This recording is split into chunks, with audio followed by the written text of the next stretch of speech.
Que el Señor les bendiga, amados hermanos. Les invito a tener sus Biblias abiertas en el segundo capítulo del libro de los Hechos de los Apóstoles.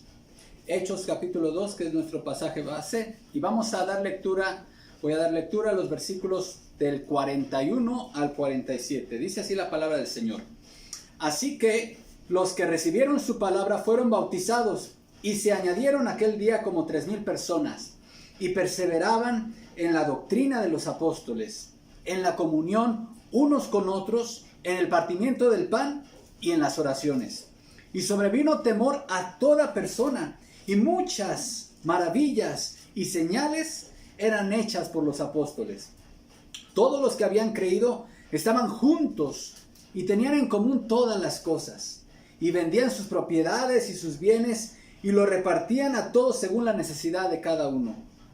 Y perseverando unánimes cada día en el templo y partiendo el pan en las casas, comían juntos con alegría y sencillez de corazón, alabando a Dios y teniendo favor con todo el pueblo. Y el Señor añadía cada día a la iglesia los que habían de ser salvos. Les invito a orar. Padre, gracias te damos por tu palabra perfecta, preciosa y oportuna, Señor. Permite que tu palabra obre con toda libertad en nuestras mentes y corazones, Señor, y que regrese a ti con el fruto precioso por el cual tú la enviaste. En el nombre de tu Santo Hijo Jesucristo. Amén. En este pasaje bíblico están establecidas, hermanos, las funciones que la iglesia cristiana debe tener. Y toda iglesia local debe cumplir con estas 6 funciones básicas, 6 funciones vitales que toda iglesia debe cumplir. Y en este pasaje, hermanos, en donde se hace un resumen del resultado que hubo de la venida del Espíritu Santo, cómo hubo un bautismo en el Espíritu Santo sobre aquellos 120 reunidos, creyentes en Cristo Jesús, reunidos en el aposento alto, y el fruto de la predicación, donde el Espíritu Santo está actuando en el apóstol Pedro, y hay una cosecha de 3,000 almas, hermanos. La iglesia cristiana existe en este mundo para cumplir con estas 6 funciones vitales. Y estas funciones que voy a mencionar no están necesariamente en un orden de importancia, sino más bien es en el orden en el que aparecen en el pasaje bíblico. La primera función es la proclamación del Evangelio. Segunda función, la enseñanza de la sana doctrina. Tercera función, la comunión unos con otros. Cuarta función vital de la iglesia, la observancia de las ordenanzas. Quinta función, el servicio. Y sexta función, la adoración. Y en esta ocasión, por cuestión de tiempo, hermanos, vamos a tener una serie de 2 sermones acerca de este tema, las 6 funciones básicas de la iglesia. Y el día de hoy, con la ayuda del Señor, vamos a revisar las 3 primeras funciones de la iglesia. Es decir, hoy vamos a ver qué dice la palabra de Dios acerca de las funciones de proclamación del Evangelio, la enseñanza de la sana doctrina y la comunión unos con otros. Mis amados hermanos, una iglesia que aspira a ser una iglesia saludable y una iglesia que aspira a cumplir con la misión que Dios le encomendó realizar en este mundo, debe ser una iglesia que desarrolla y que funciona y que cumple con estas 6 funciones vitales. Son, hermanos, son como los signos vitales de que una iglesia está viva y que una iglesia está saludable. Así que si usted quiere conocer qué tan saludable estamos como iglesia, o cualquier hermano que esté escuchando o viendo este video en cualquier parte del mundo y quiere conocer qué tan vital, cómo está la salud espiritual de la iglesia, de su iglesia donde pertenece, bueno, analicemos este pasaje a la luz de nuestra realidad. En primer lugar, hermanos, la primera función que toda iglesia cristiana debe cumplir es la proclamación del Evangelio. La proclamación del Evangelio. Dice el versículo 41. Así que los que recibieron su palabra fueron bautizados y se añadieron aquel día como 3,000 personas. ¿Qué había sucedido? Pedro acababa de predicar un sermón poderoso. Un sermón que cumple con todos los requisitos que debe tener un sermón verdaderamente bíblico y usado por Dios.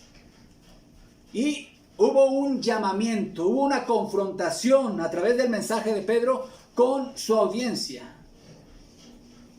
Toda predicación cristiana espera una respuesta por parte del que oye. Así que hubo respuesta, hubo una cosecha de almas. Dice aquí, así que los que recibieron su palabra fueron bautizados y se añadieron aquel día como 3,000 personas. Vemos aquí, hermanos, la primera función de la iglesia en este pasaje es la proclamación del Evangelio. Como ya vimos, hermanos, en la predicación anterior, si usted ha seguido esta serie de predicaciones del libro de los Hechos, en la predicación anterior vimos que toda predicación cristiana debe cumplir con las siguientes características para que sea una predicación de la cual Dios se agrada y una predicación que Dios va a bendecir. En primer lugar, toda predicación verdadera debe ser apologética. Cuando decimos apologética nos referimos a que debe ser una predicación que defienda las verdades bíblicas, que defienda la verdad del Evangelio. Ese requisito lo cumple la predicación del apóstol Pedro. Pero también, hermanos, toda predicación cristiana, verdadera y auténtica, debe ser bíblica. Tiene que estar basada en la palabra de Dios. Los predicadores debemos explicar el pasaje, exponer el pasaje. ¿Qué quiso decir? Descubrir qué quiso decir el autor original a la audiencia original y de ahí extraer una aplicación correcta para la audiencia contemporánea. Así que con la predicación bíblica, hermanos, con la predicación expositiva, nosotros explicamos el texto, aplicamos el texto y exhortamos con el texto. Pero también toda predicación, decíamos, hermanos, que debe ser cristocéntrica, no solamente apologética, no solamente bíblica, sino también debe ser cristocéntrica, y el sermón de Pedro era cristocéntrico. Él no se desvió con otros temas, no se quiso ahí desviar acerca de el tema de las lenguas, que fue lo que dio origen al sermón del apóstol Pedro. Él llevó el tema de las lenguas al punto central, que es la persona de nuestro Señor Jesucristo. Pero también toda predicación debe ser doxológica. Debe ser una predicación en donde no solamente Cristo es el centro, sino que es una predicación en donde Cristo es exaltado. Cristo es glorificado. Y toda predicación debe ser soteriológica. Debe llevar a la audiencia a la reflexión acerca de cómo está su condición espiritual delante de Dios. Al tema de la salvación, a la doctrina de la salvación desarrollada. Y el sermón de Pedro tenía todos estos elementos, hermanos. Es un sermón digno de imitar. Nos sirve de modelo, hermanos, para los predicadores de todas las épocas. Dios soberanamente determinó que su evangelio llegara a todas las naciones a través de la predicación. No a través de la declamación, no a través de la declaración, no a través de ninguna otra forma, sino a través de la proclamación. Y esta palabra, hermanos, proclamación, es una palabra que encontramos en las Sagradas Escrituras, hermanos. Y quiero compartir lo que dice, cómo define la palabra proclamación el diccionario de la Real Academia de la Lengua Española. Este diccionario dice que proclamación es la publicación de un decreto, bando o ley que se hace solemnemente para que llegue a noticia de todos. Otro uso de la palabra proclamación que nos da el diccionario de la Real Academia de la Lengua es que son actos públicos y ceremonias con que se declara e inaugura un nuevo reinado o principado. Notan el carácter que tiene el canal a través del cual el evangelio debe llegar a los oídos de los perdidos, hermanos. Es un acto solemne, un acto público y tiene carácter real. El evangelio son las buenas noticias del rey. Es el buen mensaje del rey. Y es la predicación la que Dios ha escogido para que a través de ella llegue su mensaje a oídos de todos los perdidos. Y debe de llegar, hermanos, a todo tipo de personas. ¿Cuál debe ser la audiencia a la cual nosotros debemos de predicar el evangelio? A toda clase de gentes. Niños, jóvenes, adultos, ancianos, personas de toda condición social, de todo grado académico. No importa la nacionalidad, no importa el trasfondo cultural o étnico, todos necesitan conocer y escuchar el evangelio. ¿Y quién ha de llevar este evangelio? No va a ser el Estado. No va a ser ninguna otra institución paraeclesiástica. Tiene que ser la iglesia de Cristo. Es la iglesia de Cristo a la cual se le encomendó la proclamación del evangelio. Quiero citar a C.E. Autry. Él escribió un libro llamado La teología del evangelismo. En su libro, hablando él sobre la autoridad con la cual la iglesia lleva el evangelio a todas las naciones, dice lo siguiente, y cito: ¿qué autoriza a los cristianos ir a todas las naciones y a todos los individuos e interferir en el status quo? ¿Con qué autoridad un cristiano se traslada a un país extranjero, se acerca a un nativo y le ofrece un camino de vida que romperá con todas sus relaciones religiosas y el sistema comunal existente, y que aún traerá sobre él y su familia la condenación de la comunidad? ¿Por qué ofrecer a un judío o a un musulmán un camino que pueda interponerse en su vida económica, política y social? Posiblemente esté contento con lo que ya tiene. Puede seguir en su camino antiguo y estar en paz con su familia, su comunidad y sus dirigentes religiosos. ¿Por qué romper esto?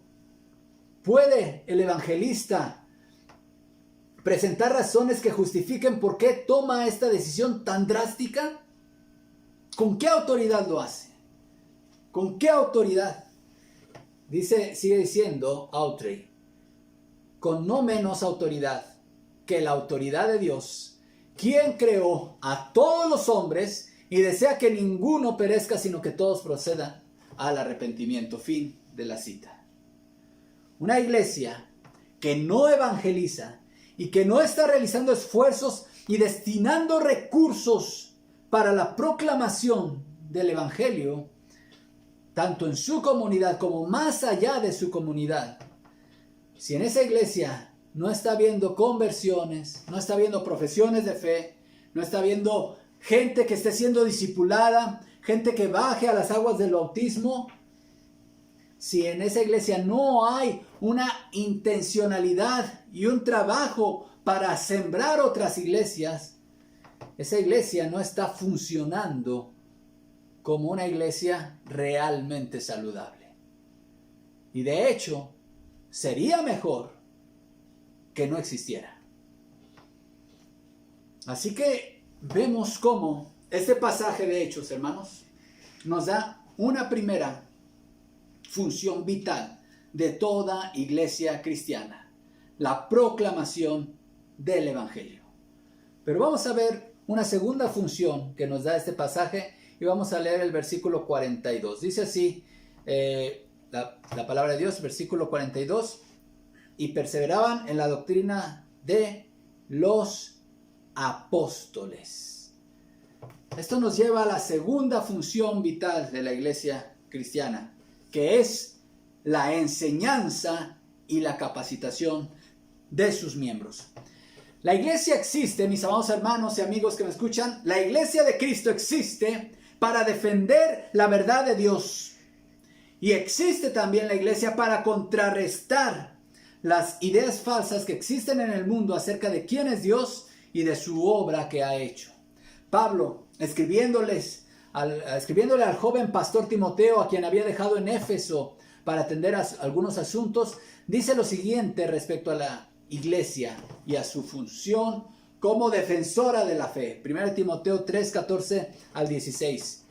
Esto te escribo, aunque tengo la esperanza de ir pronto a verte, para que si tardo sepas cómo debes conducirte en la casa de Dios, que es, note esto hermanos, que es la iglesia del Dios viviente, columna y baluarte de la verdad.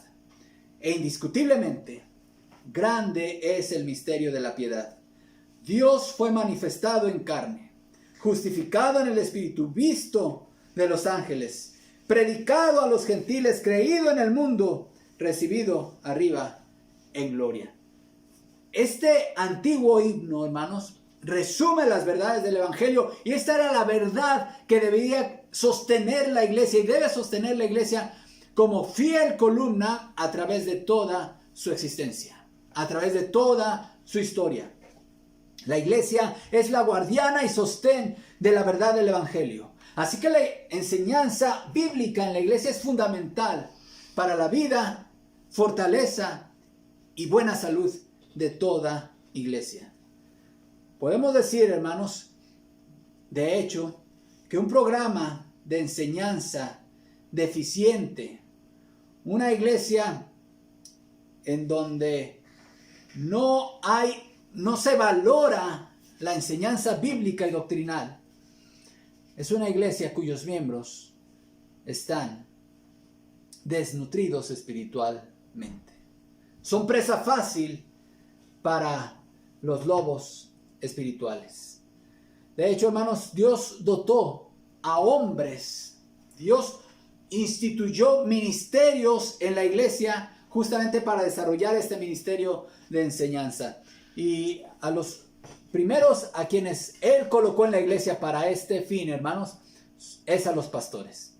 En primer lugar, Él puso pastores. Efesios 4 del 11 al 14 dice: y Él mismo constituyó a unos apóstoles, a otros profetas, a otros evangelistas, a otros pastores y maestros, a fin de perfeccionar a los santos para la obra del ministerio, para la edificación del cuerpo de Cristo, hasta que todos lleguemos a la unidad de la fe y del conocimiento del Hijo de Dios, a un varón perfecto, a la medida de la estatura de la plenitud de Cristo, para que ya no seamos niños fluctuantes, llevados por estratagemas de hombres que para engañar, llevados por doquiera de todo viento de doctrina, por estratagema de hombres que para engañar emplean con astucia las artimañas del error. Así que el ministerio pastoral existe justamente para cumplir con esta función vital de la iglesia, que es la enseñanza bíblica. Es una gran responsabilidad para todo pastor, y de hecho, hermanos, el Señor nos dará cuentas, nos pedirá cuentas, el Señor nos llamará a cuentas en el tribunal de Cristo acerca de cómo fuimos fieles en transmitir la verdad de la palabra de Dios a quienes Él puso bajo nuestro cuidado. Sin embargo, vemos que existe en muchos miembros todavía, hermanos, un gran desprecio hacia los ministerios de enseñanza y de predicación. La predicación y la enseñanza bíblica, hermanos, es una pieza fundamental y una función vital dentro de la iglesia cristiana. En segundo lugar, hermanos, aparte de los pastores, también Dios ha colocado hermanos que sin ser pastores, Dios les ha dado el don de enseñanza para desarrollarlo al interior de la iglesia. Esto lo vemos en Romanos 12:7. Cuando está hablando de una lista de dones espirituales, menciona el don de enseñanza, y aquí no es una referencia específicamente al pastorado, sino en general a los hermanos que tienen don de enseñanza. Dice: o si de servicio en servir, o el que enseña en la enseñanza. Otro pasaje en el Nuevo Testamento dice que si alguno habla, hable conforme a las palabras de Dios. Una iglesia que menosprecia el ministerio de enseñanza tendrá miembros que tendrán grandes lagunas de ignorancia en cuanto a la sana doctrina. Como ya mencioné hace un momento, esa iglesia será presa fácil de cualquier predicador que en realidad es un lobo rapaz, Esas iglesias normalmente no son capaces de diferenciar entre una herejía y una enseñanza verdaderamente bíblica, porque todo les parece igual, todo les suena igual. Mientras quien esté enseñando abra la Biblia, no importa lo que enseñe. Sin embargo, debemos, hermanos, nosotros reconocer la importancia de la enseñanza bíblica en las iglesias. Las iglesias sanas, por lo general, tienen ministerios de enseñanza fuertes y consolidados, que son ejecutados por hermanos maduros y probados en la sana doctrina. Así que yo estoy convencido, hermanos, de que todo aquel hermano o hermana que reconoce y ha identificado que tiene el ministerio de enseñanza, ese hermano y hermana está llamado y llamada a capacitarse en instrucción teológica y ser sólido en doctrina, sólido en la sana doctrina. No hay opción. Muchas veces nosotros pensamos en los seminarios únicamente como centros para capacitar pastores o misioneros, hermanos, pero realmente los seminarios son espacios e instituciones que existen por la gracia de Dios para capacitar también hermanos que sin tener un llamamiento a misiones o, hablando de los varones, a un ministerio pastoral, hermanos, pero si alguien tiene el don de enseñanza y quiere capacitarse mejor, hermanos, el seminario y los institutos bíblicos son una excelente opción para capacitarse. Hemos visto hasta aquí, hermanos, dos funciones vitales que toda iglesia cristiana debe de desarrollar. Toda iglesia que realmente se precie de ser una iglesia sana. Ya hemos visto la proclamación del evangelio y la enseñanza bíblica. Pero hay una tercera función que vamos a ver el día de hoy, hermanos, que es la comunión unos con otros. Versículo 42, y perseveraban en la doctrina de los apóstoles, en la comunión unos con otros. La iglesia de Cristo es una comunidad de creyentes. Y quiero llamar su atención a esta palabra comunidad, hermanos. Esta palabra comunidad. Justamente nosotros, hermanos, hay muchas, somos una familia. Hay muchas formas en las cuales se describe la iglesia. Somos una comunidad, somos una familia, somos un cuerpo, somos un edificio, una casa espiritual. Pero me gusta mucho el término familia, hermanos. Ser parte de una familia es una tremenda bendición. ¿Por qué? Porque en una familia uno no solamente tiene el ambiente adecuado, tiene la protección, tiene la suministración de sus necesidades básicas, pero también cuando hay problemas en la vida, la familia justamente es ese núcleo que nos abraza. Es esa red que cuando uno, este término se usa mucho en algunos círculos, hermanos, académicos, es esa red de apoyo que está tomada de los circos, allá con la ejecución de los equilibristas que van allá arriba, guardando el equilibrio. En sus ensayos, abajo de ellos, hay una red, que si pierde el equilibrio y cae, hay una red que lo soporta. Y la familia justamente es esa primera red de apoyo, hermanos, que Dios ha provisto en su infinita sabiduría. Pero, hermanos, nosotros como creyentes en Cristo, esa red de apoyo también es nuestra iglesia, nuestra familia espiritual. Y gloria a Dios por el poder pertenecer a una familia, hermanos. Qué maravilla, hermanos, saber que cuando pasamos por problemas de salud, mi familia espiritual sé que está orando por mí. Cuando estoy pasando por problemas económicos, sé que mi familia está orando por mí. Cuando las cosas pasan problemas de todo tipo, hermanos, la familia espiritual está ahí. ¿Y por qué no, hermanos? Cuando el cristiano necesita una palabra de exhortación, la familia espiritual está ahí para darla también. Así que es una bendición, hermanos, formar parte de una comunidad cristiana. Y estos primeros cristianos, hermanos, por aquí creyeron y por aquí se unieron a la comunidad. Es hermoso como dice aquí que los que recibieron su palabra fueron bautizados, se añadieron aquel día como 3,000 personas y perseveraban en la doctrina de los apóstoles, en la comunión unos con otros. No solamente hicieron su profesión de fe, sino que de inmediato se identificaron y se unieron y se sintieron parte de esa familia. El número ya había crecido, ya no eran 120, ahora eran 3,120 o quizá muchos más, hermano. Qué maravilla, qué bendición. Hay un ministerio llamado Red de Multiplicación. Y este ministerio ha diseñado un cuestionario para tomar el pulso de qué tan sana es una iglesia basada en estas funciones. Y quisiera compartirles las preguntas del diagnóstico cuando llega a la sección de la comunión. Y leo las preguntas. La primera pregunta dice, es preguntas de reflexión y de diagnóstico. Sé que algunas de ellas no aplican del todo para este momento en que estamos viviendo de pandemia, pero confiamos en el Señor, hermanos, que un día esta pandemia terminará.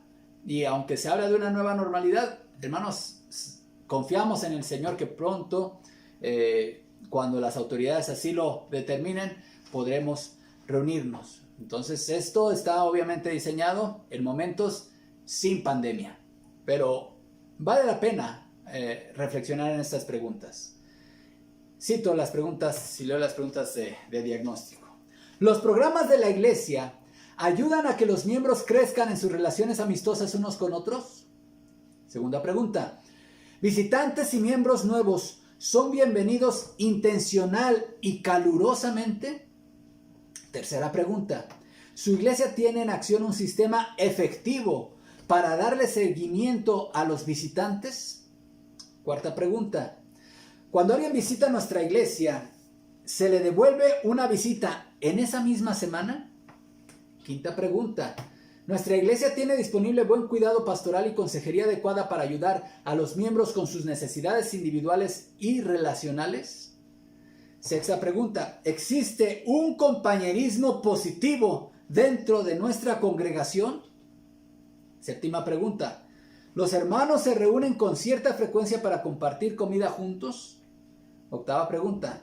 ¿Los conflictos en la congregación se resuelven bíblica y efectivamente? Bueno, estas son las 8 preguntas de diagnóstico y nos ayudan a nosotros para ir reflexionando cómo está el pulso de la salud de nuestra iglesia en el tema de la comunión. La vida de la iglesia, mis amados hermanos, la vida de la iglesia debe ser el espacio más dulce y el ambiente más seguro en el que un alma puede estar fuera del cielo. ¿Oyeron eso? La iglesia, hermanos, debe ser el espacio más dulce y el ambiente más seguro en el que un alma puede estar fuera del cielo. Todos aquí, los que formamos la iglesia de Cristo, hermanos, todos o construimos juntos el ambiente de la iglesia o con nuestras acciones, hermanos, con nuestros actos y actitudes, construimos y edificamos o destruimos y derribamos.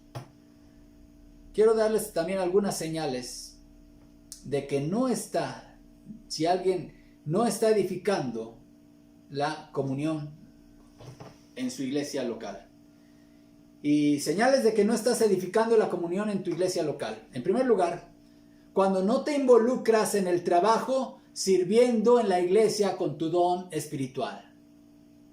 Eres de esos cristianos que llegan, tienen una asistencia muy esporádica o si tienes una asistencia regular, simplemente vas y no te involucras en nada. No sirves con tu don espiritual, no estás sirviendo, no estás poniendo al servicio de Cristo y de su iglesia tu don espiritual. Esa es una señal de que no estás edificando la comunión de tu iglesia. Otra señal: asistes únicamente al culto dominical y descuidas las otras actividades. Otra señal: nunca llamas por teléfono a los enfermos para orar por ellos. Cuarta señal: nunca llamas por teléfono cuando algún hermano o familia se ausentan. Quinta señal: cuando una familia pasa por necesidades, no participas en la ayuda. Todas estas son señales de que no estás construyendo la edificación. No estás participando de la comunión real con tus hermanos en Cristo. Pero lo peor, hermanos, cuando no solamente no estás participando y no estás edificando, sino que también estás destruyendo. Y eso es peor todavía. Señales de que estás destruyendo la comunión de tu iglesia. Cuando deseas de todo tu corazón que alguien de tu iglesia se cambie de iglesia. Cuando hay personas en tu iglesia personas con las cuales la comunicación y el compañerismo están en el nivel 0. En nivel 0. Y además deseas que así sigan las cosas. También otra señal de que estás destruyendo la comunión de tu iglesia es que practicas la murmuración entre tu familia, a tal grado de que no reconoces esa actividad como un pecado delante de Dios. Esas son 3 señales de que estás destruyendo la comunión con tu iglesia. ¿Qué tan sana es tu iglesia? ¿Qué tan sana es nuestra iglesia a la que pertenecemos? ¿Cómo estamos cumpliendo con estas 3 de las 6 funciones vitales de la iglesia? Tú como miembro, independientemente del don espiritual que Dios te dio, ¿de qué manera estás impulsando el evangelismo y la obra misionera en tu iglesia? ¿De qué manera tú eres un promotor de la obra misionera, de la plantación de iglesias, de que se abran centros de predicación, clubes de evangelismo infantil? ¿Qué tanto piensas y anhelas que llegue gente nueva, que se abran células de discipulado? Hermanos, todo eso es parte de la función de la proclamación. Otra pregunta: ¿cómo estás involucrado en el ministerio de enseñanza? Si tienes el don de enseñanza, ¿lo ejerces? Si no tienes el don de enseñanza, ¿eres de los que asisten a la escuela dominical o a otros cursos que brinda la iglesia? ¿O eres de los que piensan que ya no tienen nada que aprender? Y en cuanto a la comunión entre hermanos, ¿de qué manera estás construyendo un ambiente más fraternal y amoroso en la iglesia? ¿Eres de los que construyen la comunión o de los que se empeñan en seguir destruyendo la comunión? 3 funciones vitales de las 6 que nos marca este pasaje, hermanos. Que el Señor nos dé su gracia y nos ayude para estarlas cumpliendo a cabalidad y con el más alto nivel de compromiso. Oremos. Padre, gracias por tu palabra, Señor. Prospérala, bendícela, Señor. Y ayúdanos a ser una iglesia sana, una iglesia que esté funcionando de acuerdo al modelo que tú has establecido para tu iglesia. Señor, permítenos y pon sobre nosotros una carga por la salvación de los perdidos. Despierta en nosotros un hambre por aprender más y más de tu sana doctrina y desarrollar ministerios de enseñanza y educación. Y ayúdanos, Señor, a destruir las barreras que hemos construido entre hermanos, que nos impiden tener comunión entre nosotros. Te lo pedimos y suplicamos, Señor, en el santo nombre de tu Hijo Jesucristo, nuestro Señor. Amén. Que el Señor les bendiga.